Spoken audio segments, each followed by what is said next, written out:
Je viens de passer la barre des 214 000 euros de chiffre d'affaires en l'espace de 8 mois uniquement sur le marché francophone avec ma marque e-commerce. Et il n'y a rien d'exceptionnel parce que voici la gueule de ma marque e-commerce. La majorité des gens peuvent faire exactement la même chose. Et dans cette vidéo, je vais vous expliquer de A à Z tout le côté marketing que j'ai mis en place, que ça soit du testing jusqu'au scaling. Et vous allez vraiment tout avoir de manière transparente. Si vous appliquez ce que je vous dis et que vous regardez jusqu'à la fin de cette vidéo, dans les 30 prochains jours, vous allez avoir des résultats qui vont tomber. Et on se retrouve directement sur la mind map que j'ai créée parce que ça fait 3 jours que je m'occupe de cette vidéo. On voit que le chiffre d'affaires a augmenté sur la capture d'écran et je vous ai préparé une mind map de folie sur le sujet. Vous allez vraiment avoir énormément de valeur. Ça va vous permettre de savoir pourquoi il faut lancer vos testings en organique et pas en ads. Comment bien préparer un testing en organique et bien sûr comment réussir en organique et scaler avec de l'ADS. Bien entendu, il faut que je justifie quand même mon expertise. Attention, je ne suis pas un gourou, je ne suis pas l'expert suprême en organique. Je suis juste quelqu'un qui s'y connaît au minimum et qui se forme tous les jours et qui peut vous apporter des choses. Ça, c'est les résultats que je fais à l'heure actuelle sur TikTok. Je ne peux pas vous montrer le produit parce que sinon, il y a des petits malins qui vont s'amuser à le reprendre. Mais les statistiques sont plutôt bonnes. Et ça, c'est les statistiques sur Instagram. Donc, c'est pour vous montrer que quand même, je sais comment utiliser l'algorithme. Des choses sur l'algorithme, j'en connais. Donc, je vais pouvoir vous apporter de la valeur.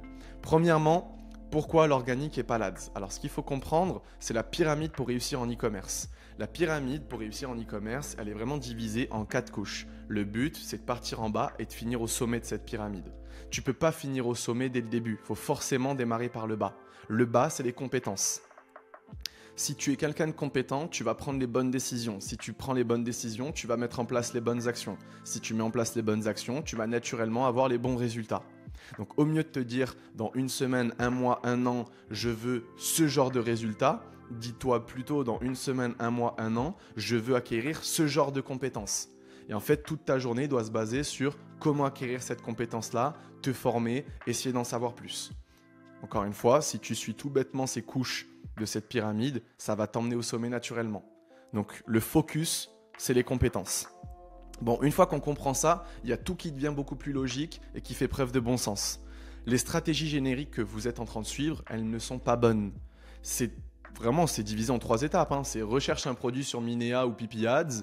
Dès que tu trouves un truc qui cartonne, tu crées ta boutique Shopify avec le theme down ou le theme sense ou n'importe quel thème. Et après, tu fais un testing directement sur Facebook Ads ou TikTok Ads avec 150 € de budget sur 3 jours. Si ça marche, trop bien, tu vas à Dubaï, tu t'achètes une Rolex. Si ça ne marche pas, tu reviens directement de zéro jusqu'à que ça marche. Et résultat des courses, qu'est-ce qui se passe? Tu as un dashboard qui est pauvre, comme celui-ci. Tu n'as pas de conversion, pas de visite et tu n'as pas de vente. Et deuxième résultat des courses, tu finis comme ça. Tu n'as plus de batterie. Tu es fatigué, tu es démotivé, ton portefeuille il est en train de diminuer, tu n'as pas de résultat et tu ne comprends même pas pourquoi tu n'as pas de résultat. Parce que la stratégie n'est pas bonne. Elle n'est pas bonne pourquoi? Et c'est ce qui fait que tu ne vas pas avoir ce genre de dashboard si tu continues avec cette stratégie. Premièrement, tu ne crées aucune compétence. Tout ce que tu deviens, c'est monteur vidéo. Pourquoi? Parce que tout ce qu'on te dit, c'est reprendre des créatives, le travail des autres, et tu fais un petit montage. Ouais, tu deviens monteur vidéo, tu ne deviens pas e-commerçant. Tu ne crées aucune compétence. Tu ne te formes pas sur l'algorithme, tu ne te formes pas sur le copywriting parce que tu délègues tout à ChatGPT en pensant que ChatGPT, ça va te faire devenir compétent alors que pas du tout. Et juste, tu ne deviens pas quelqu'un de compétent dans le domaine de l'e-commerce. Tu n'adoptes pas la bonne vision parce que c'est beaucoup trop court-termiste, ce genre de vision. C'est ouais, tu fais de l'argent sur le court terme, mais est-ce que tu crées vraiment une marque pérenne, long terme, rentable? Et très généralement, quand tu suis ce genre de stratégie, non. Parce que vous pensez vraiment que les marques comme Boku, Sova, Feed, les marques e-commerce qui sont en place, qui sont long terme sur le marché francophone, elles ont suivi ce genre de stratégie? Spoiler alerte, la réponse est non. Troisièmement, tu fais la même chose que tout le monde. Ben oui, tu suis les stratégies des plus gros gourous, des plus grandes personnes les plus connues en e-commerce, donc forcément, tu fais la même chose que tout le monde. Si tu fais la même chose que tout le monde, tu auras les mêmes résultats que tout le monde. Or, on sait très bien que la majorité des personnes en e-commerce, ils galèrent. Et quatrièmement, tu n'utilises pas du tout la bonne manière, la plus optimisée des algorithmes publicitaires. Pourquoi? Parce que quand tu veux faire de l'ADS, que ce soit sur Facebook ou TikTok, déjà, il faut savoir pas mal de choses. Premièrement, TikTok Ads ou Facebook Ads, ça ne s'utilise pas seul. En tout cas, c'est beaucoup moins efficace et la croissance est beaucoup plus faible. C'est l'équivalent de vouloir démarrer une voiture en seconde. Ça marche, mais une fois sur 30. Et je pense pas que c'est ce dont tu as envie, parce que ton argent, tu la perds trop facilement si tu te bases là-dessus. Donc, ce qu'il faut savoir, c'est quand tu vas sur Facebook Ads ou TikTok Ads, il faut avoir un canal de communication complémentaire. C'est ça la façon la plus optimisée d'utiliser les algorithmes publicitaires. Deuxièmement, TikTok Ads, Facebook Ads, c'est parfait pour accélérer ta croissance, mais pas pour démarrer un business. Pourquoi ? Parce qu'un product market fit, ça ne s'achète pas. Le but d'un testing en e-commerce, c'est de tester ton product market fit, ta façon de vendre, tes angles marketing, ton produit, ton marché, ta cible. Mais un product market fit, tu peux mettre 150 € par jour, 10 000 €, 100 000 €, ça ne s'achète pas. Parce que sinon, ça serait trop simple. Donc finalement, ça ne sert à rien de tester en ads si tu ne sais même pas que tu as un product market fit qui est déjà créé. Troisièmement, l'algorithme publicitaire n'a aucune donnée sur lesquelles s'appuyer. Bah oui, tu as des pixels qui sont beaucoup trop froids. Donc résultat des courses, il ne sait même pas qui cibler, il ne sait même pas quoi faire. Donc justement, tu donnes de l'argent à quelqu'un qui... il n'a aucune data, donc il ne sait pas quoi faire avec. Donc encore une fois, vous n'utilisez pas bien l'algorithme publicitaire. Il n'y a aucune social proof, parce que oui, quand tu fais de Facebook Ads, TikTok Ads, il n'y a pas d'organique, il n'y a pas de Google, il n'y a pas de Trustpilot avec des avis, il n'y a rien de tout ça. Donc il n'y a pas de social proof, on ne fait pas confiance. Si on ne te fait pas confiance, tu jettes juste beaucoup d'argent à la poubelle, tout simplement. Les amis, on est en 2025, on n'est plus en 2017, on n'est plus en 2018. Donc les testings sur Facebook Ads, ça peut encore marcher, mais c'est hyper rare. À l'époque, ça marchait beaucoup plus. Maintenant, le client est beaucoup plus éduqué. Donc il a beaucoup moins confiance et il sait comment gérer son argent plus ou moins dans sa consommation en ligne. Donc juste, il faut que tu sois professionnel. Et ça, c'est pas être professionnel quand on suit ce genre de stratégie générique. Et encore une fois, tu crées aucune compétence. Ce qui fait que tu ne sais pas comment analyser, tu ne sais pas comment créer du bon contenu, tu ne sais pas comment optimiser suivant les datas, donc tu perds ton temps, tu perds de l'argent. Voilà pourquoi il faut arrêter de faire de l'ADS, en tout cas, voilà pourquoi il faut arrêter de tester ces produits en ads et plus aller sur de l'organique. Je vous explique pourquoi. En tout cas, je vais vous expliquer comment bien préparer un testing en organique. Parce qu'en organique, tu vas créer déjà des compétences.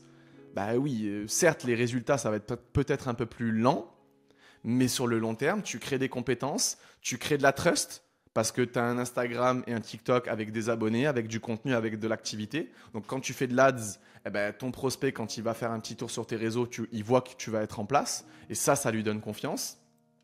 Toi, ça te permet de tester tes angles marketing, ce qui fait que tout simplement, tu sais ce qui marche, tu sais ce qui ne marche pas. Donc quand tu fais de l'ADS et que tu investis ton pognon, tu sais sur quoi l'investir. Et vu que tu fais de l'organique et que tu analyses tes datas toutes les semaines, et je vais tout te présenter, tu sais comment bien analyser, bien optimiser, bien traquer, bien dépenser ton budget, bien dépenser ton énergie, savoir dans quel angle marketing il va falloir que tu investisses ton temps. Résultat des courses, l'ADS, ça marche beaucoup mieux. Enfin, si jamais tu fais de l'organique avant. Comment bien préparer un testing en organique ? Premièrement, il faut suivre ce triangle d'or. Déjà, premièrement, il faut que tu t'identifies un objectif. S'il n'y a pas d'objectif, tu ne vas pas avancer vers une destination qui va être claire, nette, précise.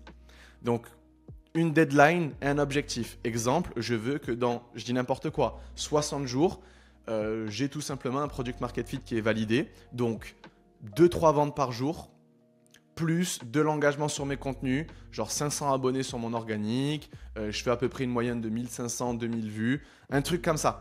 Et quand ton objectif, il est déjà clair, il est précis, après, tu adaptes ta stratégie. Parce que si tu n'as pas d'objectif, tu n'as pas de stratégie. Si tu n'as pas de stratégie, tu n'as pas de résultat. Donc déjà, il faut identifier un objectif clair, net, précis. Et une deadline. Et à partir de ça, tu crées tout simplement ta stratégie adaptée à ton objectif. Si moi, je veux avoir 10 000 abonnés en 30 jours et que toi, tu veux en avoir 500 en 30 jours, on n'a pas du tout le même objectif, donc on n'aura pas du tout la même stratégie. Et après, c'est tout le temps la même chose. La stratégie, dans tous les cas, peu importe ton objectif, c'est la même chose. Tu te formes, tu pratiques, tu traques. Tu te formes, tu pratiques, tu traques. Le fait de te former, ça va faire en sorte que tu deviennes bon dans la pratique. Le fait de pratiquer, tu auras des datas à traquer et à analyser. Le fait de traquer et analyser tes datas, ça te permet de mieux te former, ce sur quoi tu as des points faibles, ce sur quoi tu as des points forts. Tout simplement. Deuxième chose, il faut que tu définisses tes angles marketing. C'est hyper important. Tes angles marketing, c'est quoi ? C'est le fond, c'est le sujet de tes contenus. C'est en gros de quoi tu vas parler. Définir tes angles marketing, en gros, c'est les grandes idées qui entourent ta marque, qui entourent ton produit. Donc pour les définir, comment tu vas faire? Tu vas juste comprendre ce que permet de faire ton produit, ce que permet de faire ta marque et tu vas en tirer des conclusions générales. Exemple hyper concret, et il y aura toujours des exemples concrets dans cette vidéo. Deliveroo. Si moi je crée la marque Deliveroo, la question à me poser c'est qu'est-ce que permet de faire Deliveroo? Il faut que tu te poses cette question sur ta marque. Donc il faut que tu comprennes ce que ta marque a fait. Qu'est-ce que permet de faire Deliveroo? Deliveroo te permet de te faire livrer des repas chez toi en moins de 30 minutes. Ok, j'en tire une conclusion générale que c'est un service qui simplifie la vie des utilisateurs. Tout simplement. Ça, c'est un angle marketing. Des angles marketing, il y en a plusieurs. Peu importe ton produit, ta marque, il y en a plusieurs. Et après, tu vas venir les tester un par un avec des hooks, des sujets, des formats, des concepts, des call to action, des visuels différents. Mais je m'explique. Deuxièmement, on continue à se poser la même question. Qu'est-ce que permet de faire aussi Deliveroo? Ça te permet de choisir ta nourriture parmi une multitude de types de restaurants selon ton envie du jour. Conclusion générale, il y a une offre qui est complète et qui est variée. Déjà, j'ai deux angles marketing. Un service qui simplifie la vie, des offres qui sont complètes et variées. Et je continue à faire ce travail-là. Les conclusions générales, oui, ChatGPT, ça peut t'aider. Mais il faut que tu lui fournisses ça. Si déjà, tu n'arrives même pas à savoir ce que permet de faire ton produit, ta marque, remets vraiment en question ton projet et surtout remets-toi toi-même en question. Ok? Donc ça, c'est la première chose. Définir en gros les sujets, de quoi tu vas parler dans tes vidéos, tes angles marketing. Donc ça, c'est pour la préparation de l'organique. Pas que. Il faut que tu comprennes le funnel de conversion. Le funnel de conversion, c'est un entonnoir. Tofu, mofu, bofu. Tofu, c'est top of funnel, donc c'est le haut du funnel. Mofu, middle of funnel, le milieu. Bofu, bottom of funnel, le bas. Ce qu'il faut que tu comprennes, c'est que n'importe quelle personne qui te connaisse, elle entre dans ton entonnoir. Et après, c'est divisé en 3 couches. Donc, suivant la couche dans laquelle se trouve la personne qui te suit, tu dois lui parler de manière différente. Donc, par exemple, dans le tofu, dans le top of funnel, c'est le fait d'attirer l'attention. Les gens, ils sont tout en haut de ton funnel. Donc là, ils te découvrent. Okay, sur les réseaux sociaux, c'est tout simplement le fait de te découvrir. Le but, c'est d'attirer l'attention. Donc, il faut que tu fasses du contenu organique spécifique pour le tofu, du contenu organique aussi spécifique pour le mofu et dans le bofu. Okay? Comment faire du contenu spécifique pour chacun? Dans ta manière directement de transmettre les informations, ta manière entre guillemets de parler, tes visuels, les angles marketing, etc., etc. Mais je vais y venir dans cette vidéo. Donc, il faut que tu fasses du contenu uniquement pour attirer l'attention, du contenu uniquement, bon là pour générer les prospects, c'est plus du contenu où tu vas parler de ton produit pour éduquer finalement les gens sur pourquoi ton produit, pourquoi il est différent, qu'est-ce qui fait que ton produit est bien, qu'est-ce qui fait que ton produit en gros est efficace. Là, le but, c'est que les gens sont attirés par ta marque, ils s'abonnent, ils veulent en savoir plus sur toi. Là, d'un coup, il y a du contenu qui est un peu plus sur ton produit. Donc là, ils savent directement ce que tu vends. Et à partir de là, Bofu, il faut convertir. Donc tu fais du contenu sur la vente. Donc des avis clients, des témoignages, ta livraison offerte, ton offre marketing, ta garantie, etc. Là, le but, c'est vraiment de passer à l'achat le plus de personnes possible. Donc une fois que les gens te connaissent, là directement, s'ils sont intéressés, ils finissent ici. Et tu fais du contenu vraiment pour chaque couche en question. Des fois, tu peux avoir du tofu avec du mofu, c'est-à-dire tu peux attirer l'attention grâce à ton produit, genre en parlant de ton produit. Ok ? Le bofu va faire beaucoup moins de vues que les autres, mais c'est tout à fait normal parce que le but, c'est de vendre. Et c'est comme un entonnoir, au début, il y a beaucoup de monde, au final, il en reste peu. Donc c'est tout à fait normal. Ok ? Du tofu, le but, c'est de faire le plus de vues possible, mais attention à ne pas tomber dans le fait de devenir un influenceur. On n'est pas là pour faire des vues, on est des entrepreneurs, on est là pour être rentable. Donc le but, c'est de faire des vues qualifiées. Donc on n'est pas là pour faire 1 million de vues juste pour faire les beaux et faire en sorte que l'ego il soit bien nourri. Non, je préfère faire 3000 vues mais toucher 3000 personnes hyper qualifiées plutôt qu'1 million de vues, mais au final je parle à une cible qui est totalement différente et qui s'en branle complètement produit. Là, le but, c'est d'attirer la bonne attention, d'attirer ta cible. Et là, ensuite, c'est de l'éduquer sur ton produit. Et là, c'est de la convertir. Ok ? Tu peux regarder des vidéos sur ce sujet-là pour en savoir plus. Troisièmement, tu vas installer ton pixel Facebook. Okay ? Le but, c'est qu'une fois que ton pixel Facebook est installé, pareil, tu as des vidéos sur le sujet. Cette vidéo n'est pas là pour te dire comment l'installer. Mais il faut que tu l'installes avant même de commencer l'organique. Parce que quand tu vas faire de l'organique, il y a de l'activité qui va se passer sur ton site. Cette activité, ça va faire en sorte que ton pixel, il se réchauffe. Une fois que ton pixel va être assez chaud avec des ventes journalières, avec du trafic journalier, et bien quand tu vas scaler en ads, ton pixel, il va directement savoir qui cibler, quoi faire, comment. Et là, justement, dès le premier jour, tu auras des résultats encore exceptionnels avec de l'ads. Donc, il faut installer ton pixel Facebook. Quatrièmement, il faut créer votre tableau de tracking. C'est hyper important de traquer semaine après semaine toutes vos datas, que ce soit sur TikTok, sur Insta. Vous vous lancez sur n'importe quel réseau social. Le but, c'est d'aller sur le réseau social ou les réseaux sociaux sur lesquels sont présents votre cible. Je ne vais pas aller sur TikTok si je parle à une cible qui n'utilise pas TikTok. Pour ça, il faut que tu connaisses ta cible. Donc, j'ai fait des vidéos sur le sujet, tu parles avec elle, tu vas aller voir sur des groupes Facebook, des comptes Instagram et tu lui demandes les réseaux sociaux qu'elle utilise. Et tu vas là où est-ce que se trouve ta cible. Le tableau de tracking, dans la description, c'est le deuxième lien. Je vous ai directement mis ça à disposition. Hop, voici directement le tableau de tracking. Donc, dans ce tableau de tracking, excusez-moi, il y a plusieurs colonnes. Donc là, c'est les TikTok Performance et juste après, il y a le YouTube Performance. Bon, ça, c'est mes statistiques à moi, donc on s'en fout. Vous pouvez le remplacer par Instagram Performance et en gros, vous mettez à peu près les mêmes datas. Comment avoir accès à ces performances? Avec les outils d'analyse. Vous vous mettez en compte business sur Instagram et même sur TikTok. Et au moins, à chaque fin de semaine, genre tous les dimanches, après avoir posté tous les jours, vous allez dans vos outils d'analyse et vous, tout simplement, documentez, traquez ces datas-là, semaine après semaine. Ça vous permet d'optimiser, de savoir ce qui est bon, ce qui n'est pas bon et de réitérer sur ce qui est bon. Donc là, voilà, semaine 1, semaine 2, semaine 3, semaine 4, mois 1, etc., etc., bilan trimestre et après, vous pouvez continuer. OK ? Donc là, on a les abonnés, les shorts publiés, les impressions, l'interaction, les comptes touchés, les follow. Là, je vous ai mis des formules directement. Donc là, c'est directement de la conversion. Donc en gros, on prend directement le nombre de follow qu'on divise par le nombre de comptes touchés. Donc combien de gens on arrive à convertir par rapport au nombre de vues entre guillemets qu'on fait. Donc voilà, vous pouvez un petit peu tâter ça par vous-même. Vous pouvez même changer des datas du tableau si vraiment vous souhaitez. Si ça vous semble moins pertinent ou plus pertinent, vous êtes libre de faire ce que vous voulez. Mais c'est absolument important de prendre conscience et de traquer ces datas semaine après semaine. Donc là, voilà, le nombre de tofu que j'ai publié, de mofu, de bofu, les angles marketing que j'ai testés, les ventes que j'ai réalisées grâce à TikTok. Et tout ça, directement, je le traque. Comment savoir si vous avez réalisé des ventes avec TikTok? Vous pouvez directement sonder chaque client en lui disant où est-ce que vous nous avez connus. Et là, au moins, si tu vois que tu as 80% d'achats de TikTok et 20% d'Insta, focus beaucoup plus sur TikTok. C'est pour ça que c'est hyper important de traquer. Vous faites la même chose avec Instagram, okay, si jamais vous êtes sur TikTok et Insta, bien sûr. Donc voilà, ça, c'est un tableau de tracking. C'est le deuxième lien dans la description pour avoir accès à tout ça. Ensuite, c'est pas tout.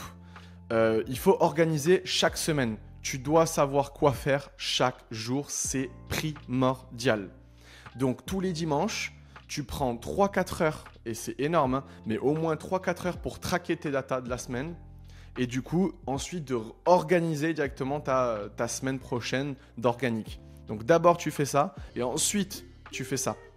Le but, c'est de savoir lundi, mardi, mercredi, jeudi, vendredi, samedi, dimanche, quel contenu tu dois réaliser, comment tu dois le réaliser, de quel compte tu vas t'inspirer, quel hook tu vas faire, quelle va être la structure de ta vidéo, le call to action, les visuels, les angles marketing que tu vas tester. Le but, c'est de tester un angle marketing par vidéo. Donc si je reprends un petit peu l'exemple de Deliveroo, je ne vais pas dans une même vidéo organique de 25 secondes parler de l'offre complète et variée et en même temps parler du fait que j'ai un service qui simplifie la vie de ses utilisateurs. Non, il y aura une vidéo. En fait, c'est très simple. Un angle marketing égale une vidéo. Et une vidéo égale un angle marketing. Sinon, il y a trop d'informations partagées en trop peu de temps et vous embrouillez le cerveau de votre prospect. OK ? Donc le but, c'est que tous les jours, tu saches quel angle marketing tester, quel contenu faire, quel format, mais le plus d'informations dessus. Au moins le jour J, dès que tu passes à l'action, en l'espace de 30 minutes, tu as créé directement ton contenu, tu l'as édité et tu l'as publié. Le but, c'est pas de durer 8 heures à créer un contenu, c'est d'aller vite. Et plus tu vas vite, plus tu vas pouvoir créer de contenu dans la journée, plus tu arrives à être rapide dans le volume que tu crées et que tu publies, mieux c'est. Voilà, tout simplement. Donc il faut organiser. Sinon, c'est un petit peu la merde par rapport à ça. Dernière chose, pour bien préparer l'organique, 2 choses à savoir, les résultats ne vont pas être directs. Dans la majorité des cas, ça peut être direct, mais il ne faut pas s'attendre à ce que ça soit direct, sinon tu vas être déçu. Donc, très souvent, dis-toi que les résultats au bout de 30 jours ne vont pas toujours être là, mais au moins pendant 30 jours, les meilleures choses de ta vie sont arrivées. Tu as appris, tu commences à monter en compétences, tu commences à en apprendre mieux sur ta cible, sur ton business, sur tes angles marketing. Parce que plus tu vas tester, plus tu vas pouvoir mettre à la poubelle. Et la majorité des choses que tu vas tester vont partir à la poubelle. Il y a très peu de choses qui vont vraiment être performants pour ta marque et qui vont vraiment te faire croître. Le fait de tester tous les jours, tu vas pouvoir mettre à la poubelle le maximum de choses pour éviter directement de les refaire. Et à partir de là, tu vas vraiment garder que le jus, les gouttes de ton business qui font que tout simplement tu peux performer. Donc pars du principe que les résultats vont pas être directs, mais c'est bien. Et tu es débutant, donc il faut normaliser que tu sois pas riche du jour au lendemain et que ça va prendre du temps, peut-être même des années, avant que tu arrives à atteindre tes objectifs. Vraiment, normalise ça. Il faut vraiment que tu préfères le parcours que tu vas tout simplement, entre guillemets, subir et sur lequel tu vas passer plutôt que le sommet et les résultats. Et ensuite, il faut pratiquer tous les jours. Ah ben ça, de toute façon, il n'y a rien de mieux. Il faut que tu sois discipliné. Tous les jours, tu allumes ta caméra, tu allumes ton téléphone et tu crées du contenu. Et tu traques et tu optimises et tu parles avec ton client. Et tous les jours, tu te formes. En fait, ton quotidien, ça doit être ça. Ok ? Si tu fais ça tous les jours, logiquement, les résultats vont arriver beaucoup plus vite que prévu. Donc ça, c'est hyper important. Donc, si on fait un petit résumé pour bien préparer son organique, il faut tout simplement, je remets un petit peu mieux la caméra, il faut tout simplement mettre en place un objectif avec une deadline, des angles marketing à identifier, comprendre ton funnel de conversion et du coup commencer à savoir pour le tofu qu'est-ce que tu peux faire, pour le mofu qu'est-ce que tu peux faire et pour le bofu qu'est-ce que tu peux faire. Ce que je te conseille, c'est va sur des marques e-commerce organiques, Boku, 900care. Et dans tous les cas, si tu t'abonnes à leur compte Instagram, il y aura des suggestions, tu peux t'abonner à d'autres comptes e-commerce. Et après, tu essayes d'identifier par toi-même le contenu tofu qui est vraiment là pour attirer l'attention. Le contenu mofu qui est vraiment là pour éduquer l'audience et le contenu bofu qui est vraiment là pour convertir l'audience. Le fait de faire cet exercice-là gratuitement, ça va te permettre de comprendre « Ah putain, ok, j'ai compris comment cette marque elle mettait en place. J'ai compris comment cette marque elle mettait en place. » Et en fait, tu vas prendre conscience de ça, ce qui fait que toi, quand tu vas le mettre en place à ton échelle, ça va être beaucoup plus naturel, beaucoup plus facile. Quatrièmement, tu crées ton pixel, tu le mets en place. Tu crées ton tableau de tracking et tous les dimanches, tu te cales dessus. Pareil pour l'organisation et la mentalité, il faut vraiment que tu normalises le fait que tous les jours, tu te l'écris et tu le lis. Ça va prendre du temps et il faut que je sois discipliné, que je taffe tous les jours. Et ça va arriver. Voilà, tout simplement. Petite coupure dans cette vidéo, cette coupure va durer 30 secondes, je ne veux pas te faire perdre ton temps, encore moins ton argent. Et si je parle de ça, c'est que bien entendu, tu l'as vu à mon nom, je suis coach e-commerce, je peux te proposer quelque chose. Tu as juste à regarder la vidéo, c'est le premier lien dans ma description. Cette vidéo, elle va t'expliquer tout simplement ce que je peux te proposer pour que tout simplement tu sois guidé et tu ailles atteindre directement tes objectifs en e-commerce.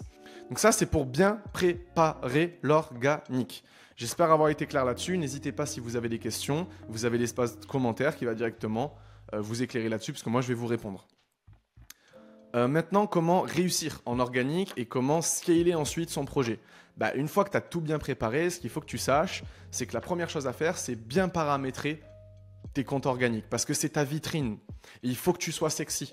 Sexiness, c'est un concept en e-commerce qui est hyper important. Il faut que tout soit adapté à la première impression. Peu importe l'angle de vue qu'on a de ta marque, il faut que ça soit stylé. Il faut que ça soit professionnel, il faut que ça donne envie. Donc pour être sexy, là je vous ai fait tout simplement un avant-après entre un compte qui a respecté tout ça et un compte qui n'a pas respecté tout ça. On a Skin Caféine sur Instagram. Alors ce qui est bien, c'est que déjà le nom, ça c'est hyper important. Le nom, il faut éviter les tirés du bas, les points, les FR, les shops, les officiels. Non, vraiment essaye de faire en sorte de trouver un nom, c'est le nom de ta marque. Et s'il n'est pas disponible, trouve un nom organique, mais essaye vraiment d'éviter les tirés, les points ou quoi que ce soit. C'est le mieux. Ok ? Deuxièmement, c'est ton nom organique. Donc ici, Skin Caféine, entre parenthèses, mon beauty coach. Avant, c'était un compte qui s'appelait mon beauty coach. Maintenant, ils l'ont renommé. Du coup, ça permet de savoir, ah ok, d'accord. Donc avant, c'était eux. Maintenant, ça est devenu Skin Caféine. Bon, là, ils auraient pu faire un effort. Le but, c'est de mettre directement un mot-clé de ce que tu fais. Exemple, moi, j'ai ma lumière verte qui permet de soulager mes douleurs de migraine, enfin soulager les douleurs de migraine des migraineux. Ici, je vais mettre green lamp ou green migraine soulager vos douleurs de migraine. Là, en fait, il faut vraiment que tu mettes des mots-clés, ce qui fait que quand on va taper migraine, moi, je vais remonter dans les charts et tu vas pouvoir avoir accès à mon compte. Donc, pour le SEO organique, c'est hyper important de mettre des mots-clés directement ici. Juste là, Quand tu passes ton compte en business, il faut que tu mettes tout simplement le domaine dans lequel tu es présent. Choisis un domaine dans lequel tu es présent. Voilà, tout simplement. Au moins, il faut qu'on comprenne un petit peu, ok, où est-ce que tu te situes et qu'est-ce que tu fais. Ensuite, il y a la bio, c'est hyper important. Le B à bas de la bio, c'est dire qu'est-ce que tu fais, pourquoi tu es différent et pourquoi toi et pas un autre. Enfin non, pourquoi tu es différent et pourquoi plutôt tu es efficace. C'est plutôt ça. Donc eux, ils l'ont un petit peu respecté, c'est pas mal, même s'il peut y avoir des modifications à faire là-dessus. Ensuite, là, on a directement la photo de profil. Donc dans ta photo de profil, franchement, il faut que ça soit clair, net, précis. Mais pas un truc qui est flou, mais pas 10 500 éléments. Franchement, on fait juste soit un logo textuel où tu mets juste du texte comme eux, ça passe très bien, soit un logo imagé, mais il faut que ton logo imagé vraiment soit cool. Donc un logo imagé, c'est comme la pomme croquée d'Apple ou la virgule de Nike, c'est une image. Ok ? Là, pourquoi j'ai mis du rouge, c'est parce qu'il n'y a pas de story et il faut que sans cesse tu mettes des stories. Sans cesse. Il faut que peu importe à quelle heure on va sur ton compte, il y a au moins une story à manger. Au moins, ça prouve qu'il y a des gens derrière le compte, il y a des humains qui gèrent tout ça, c'est pro, il y a de l'activité. Donc, il faut que tu mettes tout le temps une story. Les stories la une, hyper important, que ce soit les miniatures et même les sujets dont tu parles. Là, on voit que les miniatures, le compte, il fait hyper professionnel. Déjà, au niveau des couleurs, l'identité visuelle, que ce soit ici le marron, le beige, ici, on le retrouve pas mal. Ici aussi, c'est déjà hyper pro. En plus de ça, on n'est pas surchargé d'éléments. Parce qu'on peut très bien avoir une belle identité visuelle, mais si tu mets 10 500 éléments à traiter, ton cerveau, c'est brouillon, ça part en vrille et c'est pas sexy. Encore une fois, il faut que tu sois sexy. Là, ça fait vraiment professionnel. Il faut qu'en fait, ton compte, dès qu'on va dessus, ça soit digne d'une marque e-commerce qui a plus de 100 000 abonnés. Et part de ce principe-là, même quand tu as 0 abonné, fais comme si tu en avais 100 000. Donc, il faut que tu sois professionnel. Là, ce compte organique, ça se voit qu'il n'a pas 100 000 abonnés. Mais tu n'as même pas besoin de regarder ce nombre-là, juste ça. Ça se voit, c'est pas pro. Alors que là, par contre, tu regardes même pas le nombre d'abonnés. Regardez, si on fait cet exercice-là, on regarde pas le nombre d'abonnés, on regarde juste le feed. Bah, on sait très bien que ce compte-là a beaucoup plus d'abonnés que celui-ci, parce que c'est plus pro. Et toi, il faut que tu respectes vraiment ça. Donc là, les stories la une, de quoi tu dois parler en tant que marque e-commerce, ça dépend de ta niche. Mais là, on est sur de la cosmétique, donc des avant-après, on est obligé d'en faire pour montrer l'efficacité du produit. Unboxing, hyper important, histoire que le prospect, le client, se visualise et sache à quoi s'attendre dans le process finalement de livraison et d'achat.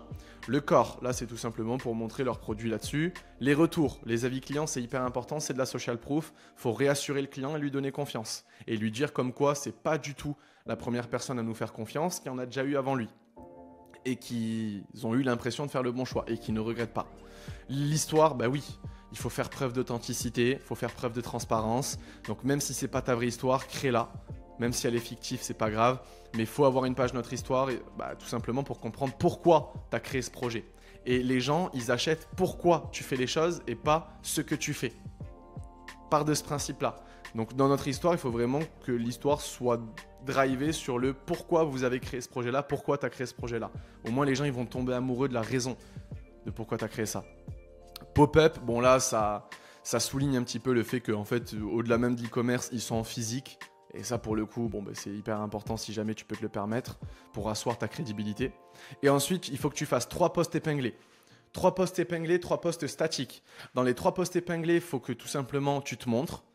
Faut que tu incarnes ton projet à un moment donné. Je vais être vulgaire, mais il faut que tu mettes tes couilles sur la table. Et il faut que tu te montres.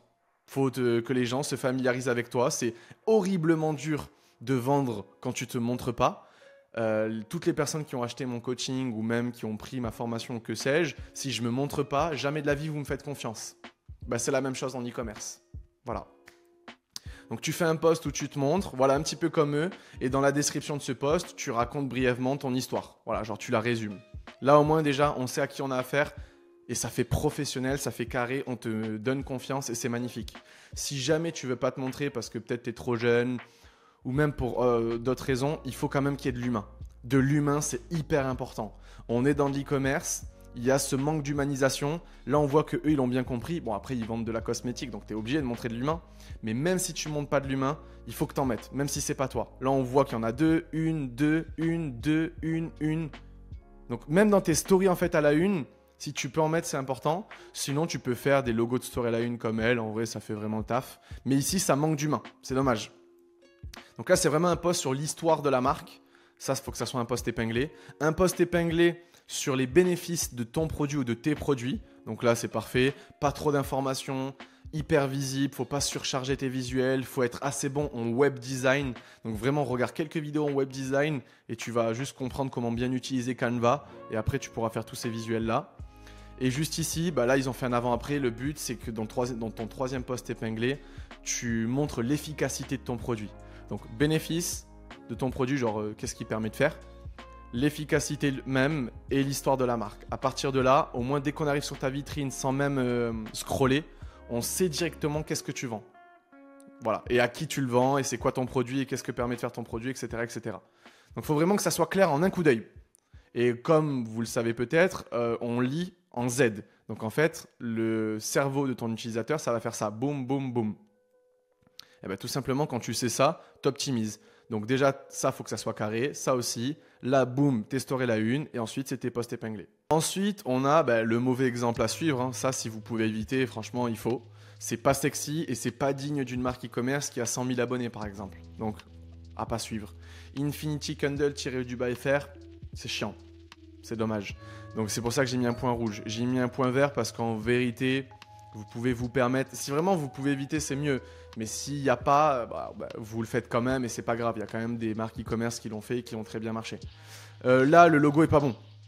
Déjà, de 1, il n'y a pas de story en place. Et de 2, le logo est pas bon. Il y a un C derrière pour le Candle. C'est pas de la même typo que le Infinity. C'est pas pro du tout. Là, à la limite, il te faudrait un logo imagé. Mais une seule image, c'est pas clair du tout. Ça, c'est à revoir. Genre mettre une typo par-dessus une autre typo et par-dessus un autre texte, vraiment, éviter à tout prix. Deuxièmement, le nom organique, ça c'est bien, bougie en cire perlée. Donc si on tape bougie, peut-être qu'on va tomber sur eux, donc ça c'est cool. Produit-service, ils ont mis leur domaine, c'est bien. La bio, oui ok, ils assoivent leur crédibilité avec vue à la télé. Leur proposition de valeur, elle est pas bonne. Elle est pas bonne. Allumer, éteigner, recréer, oui, mais de quoi tu parles? Tu vois, pourquoi tu es différent?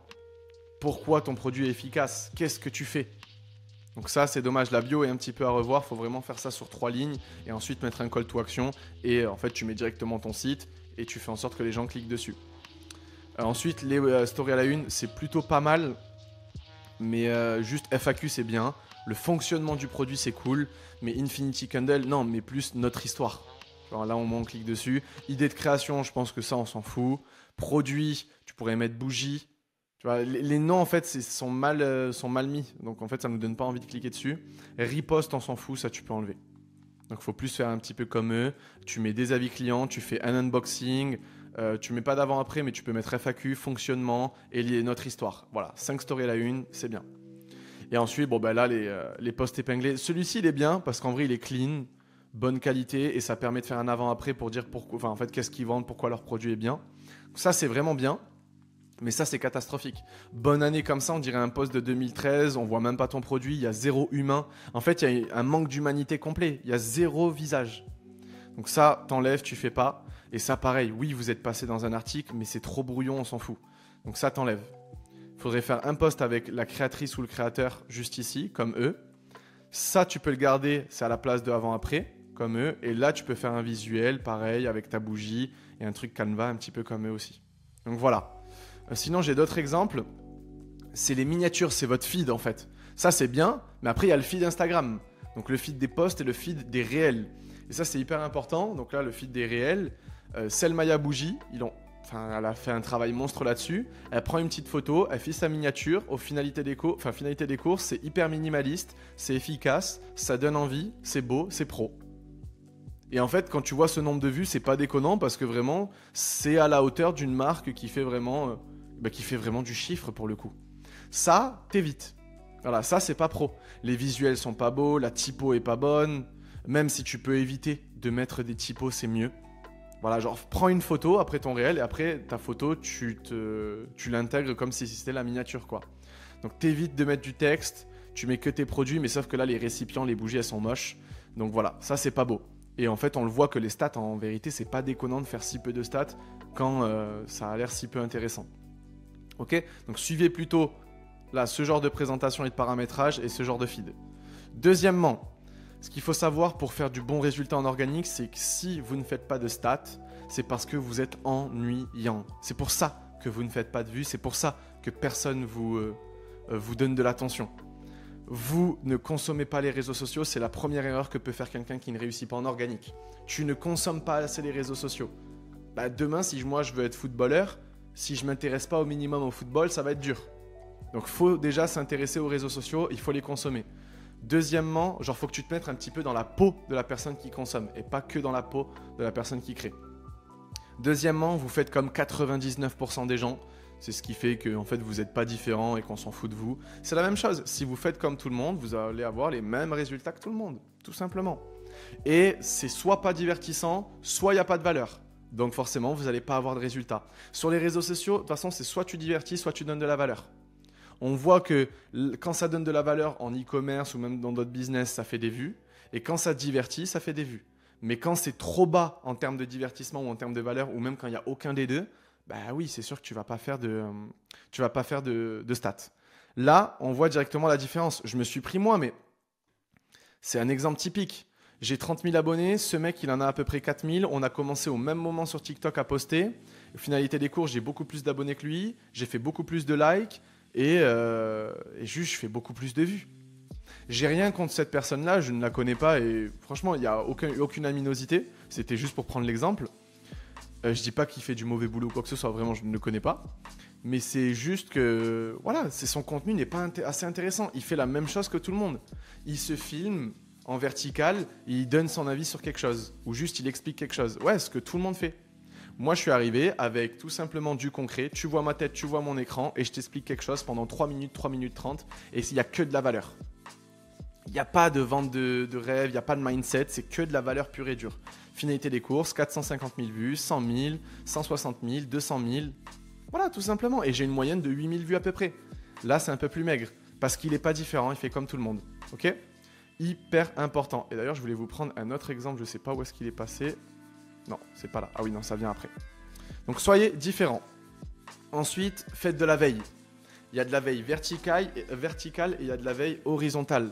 Je vous explique. Donc là, on a différentes niches.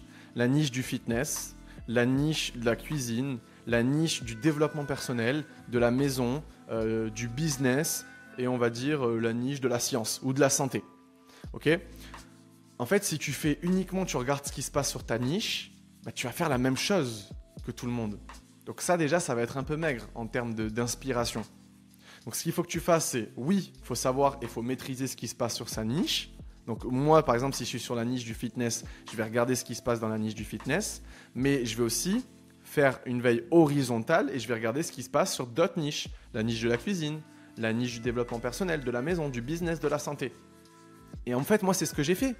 Ce que j'ai fait, c'est que j'ai fait de la veille horizontale sur un autre marché parce que allez voir sur le marché US, les amis, très souvent les trends, les contenus qui sont prêts à marcher en France, les formats, les concepts, quoi que ce soit, les hooks, ça vient des US des mois à l'avance. Donc vraiment, allez voir ce qui se passe là-bas et moi, c'est ce que j'ai fait. J'ai regardé ce mec-là, Pachamoga, marché US et c'est dans la niche du business. C'est même pas de l'e-commerce. Hein. Le mec, il t'apprend à comment créer un compte organique pour attirer l'attention. Il a 71 000 abonnés, je suis tombé dessus en faisant de la veille et j'ai vu qu'en fait, il faisait ce genre de contenu. J'ai trouvé ça intéressant, je l'ai réadapté. J'ai rien créé, j'ai réadapté. Sa tête en bas, son contenu en haut, sous-titres entre les deux et il donne de la valeur pendant 30 secondes. J'ai décidé de faire des formats plus longs en short. Voilà. Je suis allé sur le marché français en e-commerce et finalité des courses, ça a assez bien marché. Donc c'est hyper important de faire de la veille horizontale. Là, pareil, c'est la même chose. On a la niche, le marché US, la niche de la nutrition. Donc elle coupe en deux, elle dit voilà ce que tu manges pour 788 calories, la même chose pour 753 calories. Et elle te fait justement, en 30 secondes, elle te montre via des aliments ce que tu peux manger. 14 millions de vues. Et bien la personne, elle a refait la même chose sur le marché UK, dans la niche de la finance, pour bien gérer finalement ton pognon. Et voilà, elle t'a fait la même chose, juste elle a changé 2-3 trucs, 4 millions de vues. Donc vraiment, regarde ce qui se passe sur d'autres marchés, dans d'autres niches, essaye de réadapter, de t'inspirer et à partir de là, après tu testes. Tu testes en mettant en place tes angles marketing comme on a dit. Ok ? Donc ça, hyper important. Ce qu'il faut que tu saches, c'est comprendre ce qui se passe sur ta niche, sur ta plateforme et en dehors de ta plateforme. Il faut que tu deviennes maître de ta niche. Il faut que tu saches tout. C'est qui les gros créateurs de contenu de ta niche ? Si je suis sur la niche de la migraine, c'est qui les gros créateurs de contenu de la niche de la migraine? TikTok, Insta, peu importe. C'est qui les créateurs qui commencent à émerger? Donc les créateurs qui commencent vraiment à se développer. C'est quoi le type de contenu que ces personnes font? Quelle structure, quel visuel, quel style de vidéo ils font? Les hooks qu'ils mettent en place. Donc c'est quoi les hooks un petit peu de ma niche? C'est quoi les sujets que les gens abordent? C'est quoi les trends spécifiques à ma niche? Donc ça déjà, il faut que tu sois au point, il faut que tu maîtrises en entier. Et il faut que tu documentes. Et tu fais le même travail, mais sur ce qui se passe en dehors de ta niche, tout simplement. Ou sur d'autres plateformes, pardon. Donc le but c'est quoi? C'est de savoir en dehors de ta niche, donc juste de manière générale et générique, sur les réseaux, c'est quoi les trends? C'est quoi les sujets qui sont potentiellement abordés en ce moment? C'est qui les gros créateurs de contenu? C'est quoi les créateurs de contenu qui émergent? Mais globalement, donc là c'est très large. C'est quoi le type de contenu qui se fait à l'heure actuelle là, sur les réseaux globalement, de manière mainstream? C'est quoi les structures, les visuels, etc. que les gens font? C'est quoi les hooks du moment qui marchent bien? On avait par exemple le hook où tu reprenais une vidéo hyper virale et tu réadaptais la transition. Bah ça voilà, c'était un hook quand tu faisais de la veille un petit peu sur ce qui se passe de manière générale, de manière mainstream sur les réseaux. Donc c'est important de à la fois regarder ce qui se passe dans ta niche, tout maîtriser, et à la fois regarder ce qui se passe sur les réseaux globalement et maîtriser. Et ensuite réadapter. Donc voilà par rapport à ça. Les stories. Concernant les stories, bah en fait, tous les jours, il faut que tu fasses des stories. Mais franchement, il faut que tu en fasses 3, 4. Et moi, c'était tout le temps la même chose. Pour le projet de Green Migraine, je faisais une story interaction pour justement soit une story FAQ, soit une story où je faisais un sondage tous les jours. Je postais une question et en fait, ça me permettait, suivant les réponses, de directement envoyer des messages DM et de me connecter avec ma cible et ensuite de vendre mon produit via de la prospection. Donc ça, c'est important de faire de l'interaction. Ça montre le côté humain et le côté relationnel un petit peu de ta marque. En fait, après, tu fais des stories riposte. Tu ripostes pas tes réels parce que c'est chiant, tu ripostes tes posts statiques. Tes posts statiques, faut pas que ça soit du tofu.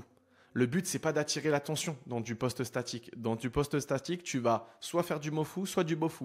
Donc, soit tu vas expliquer ton produit, et tu vas en parler un petit peu plus en détail, soit tu vas convertir. Donc ça, tu vas le mettre en story parce que les gens qui vont regarder ta story, c'est très souvent les gens qui sont abonnés à ton compte. Donc ça y est, c'est des gens sur lesquels tu as déjà attiré l'attention. Donc ils rentrent dans le mofu, ces gens-là. Dans l'entonnoir, en gros, ils sont au milieu. Donc là, tu vas repost des trucs statiques que tu fais. Et le statique, très souvent, c'est du bofu mofu.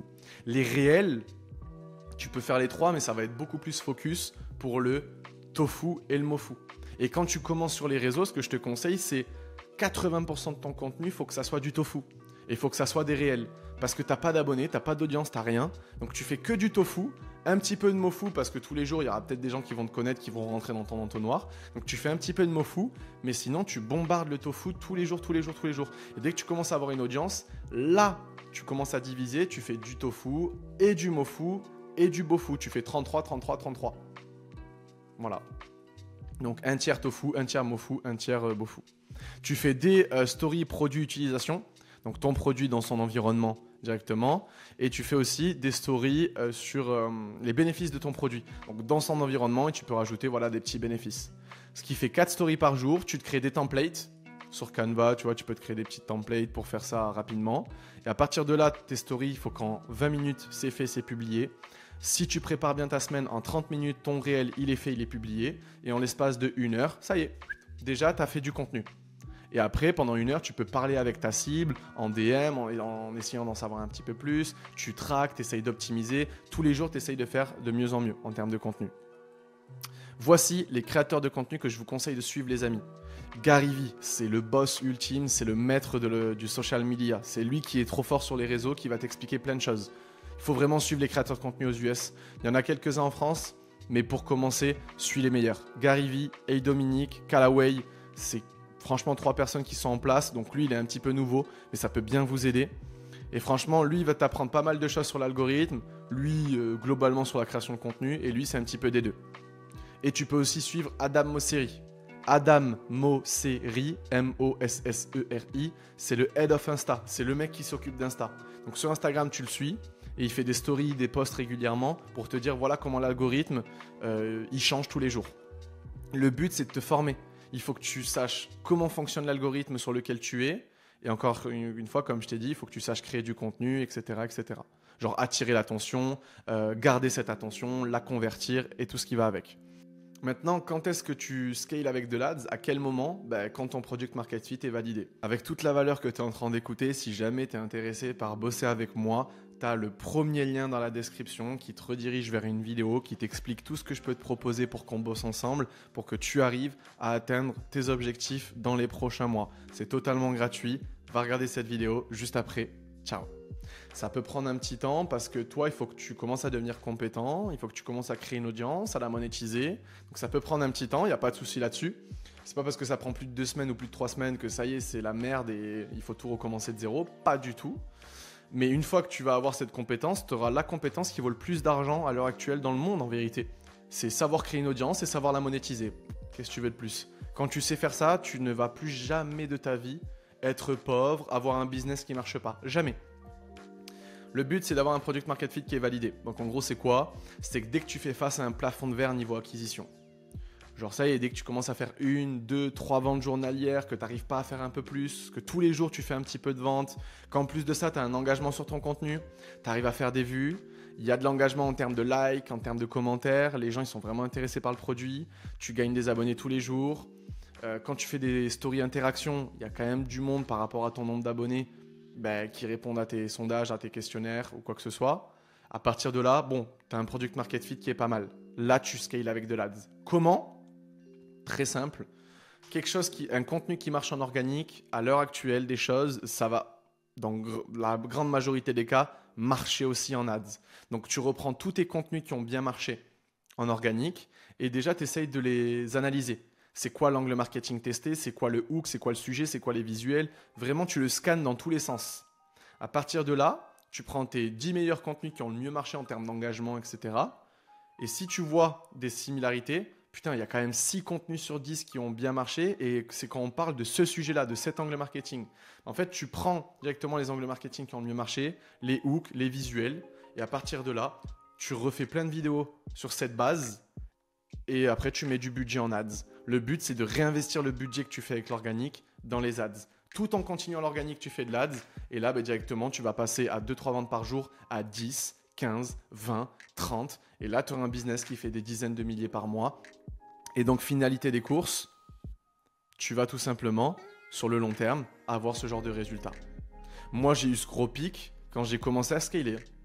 Organique, organique, organique. Scaling avec de l'ads, boum, explosion. Est-ce que je le conseille, ce gros pic? Peut-être pas, parce que des fois, ça peut être tellement brusque que tu n'as peut-être pas les épaules pour assumer ça, niveau logistique, niveau opérationnel, donc il faut faire attention.